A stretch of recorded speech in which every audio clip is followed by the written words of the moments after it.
English सीखने का easiest way पता है क्या है? What should we do at first to clean the tank and refill it with fresh drinkable water. हम लोग अंग्रेजी पढ़ रहे हैं फिर भी बोलना नहीं आ रहा, लिखना नहीं आ रहा। क्यों? क्योंकि पानी पूरा सूखा पड़ा है। To live among those people who speak English very well.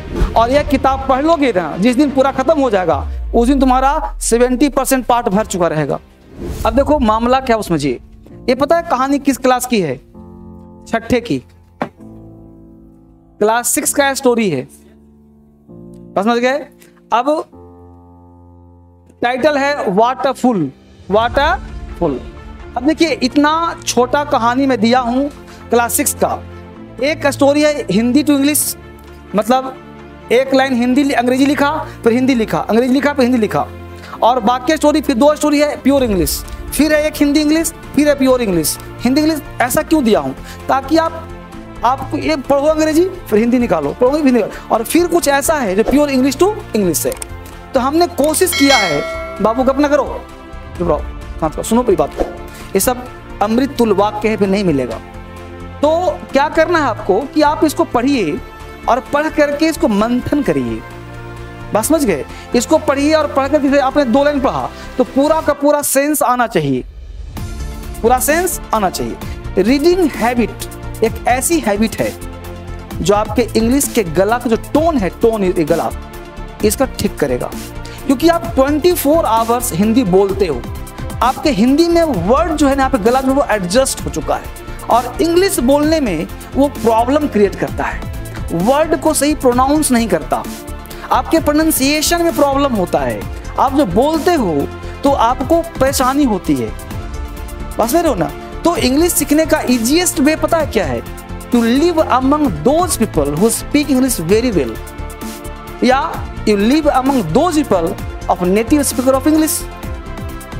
But ऐसा बोलो, ऐसा एटमोस्फेयर, इन्वायरमेंट क्या तुम लोग के पास है? तुम्हारे पास कोई नेटिव स्पीकर आएगा अंग्रेज जहां तुम रहो साथ में, कोई अंग्रेजी बोलने वाले व्यक्ति हो जहां तुम रहो साथ में, तो इट इज नॉट पॉसिबल कि आप उसके साथ रहो। तो फिर इसका तरीका क्या है? तो तरीका यह है कि आप समझो, बहुत से मैं अक्सर बोलता हूं, ये मनुष्य का जो है दिमाग है, खोपड़ी है। अब ये खोपड़ी लाइक क्या है? तो it is like a tank, water tank. Clear?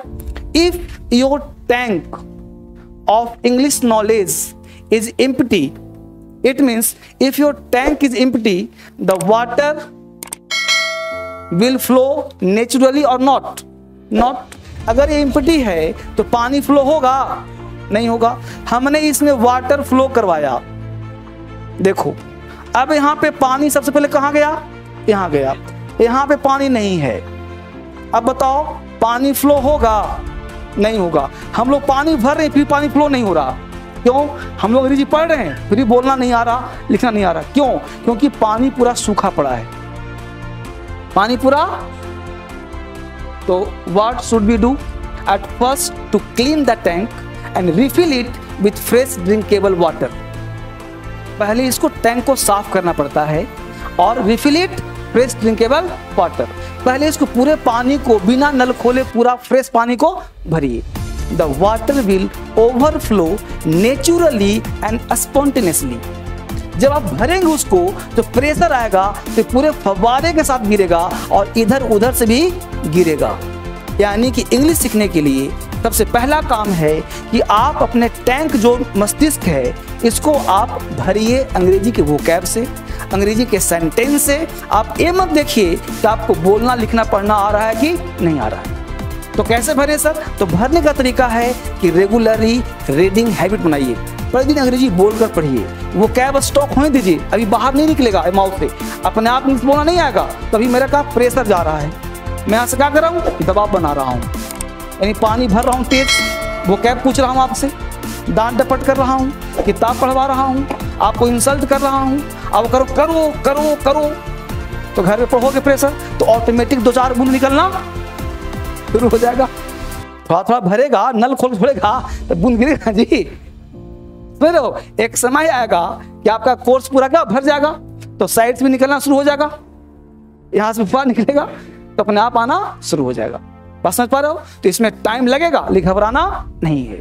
तो पेशेंस रखना है और इसको रीडिंग हैबिट डेली लगाना है। जब पढ़ोगे तो वो कैब जो याद करवाया हूं वो क्या होगा, वो कैब इसमें आएगा, वो कैब आएगा। याद हो जो नहीं आता उसको तुरंत मोबाइल में डिक्शनरी लोड करिए और फटाफट वो कैब खोलिए और इसी किताब में ऊपर लिख दीजिए। वेन का मतलब कब, एनिमल मतलब जानवर, कुड स्पीक मतलब बोलना, जो नहीं आता है वो, और लिख लीजिए। फिर इसको पढ़िए और भाव निकालने का प्रयास करिए। यानी आधे घंटे रीडिंग हैबिट कंपलसरी है।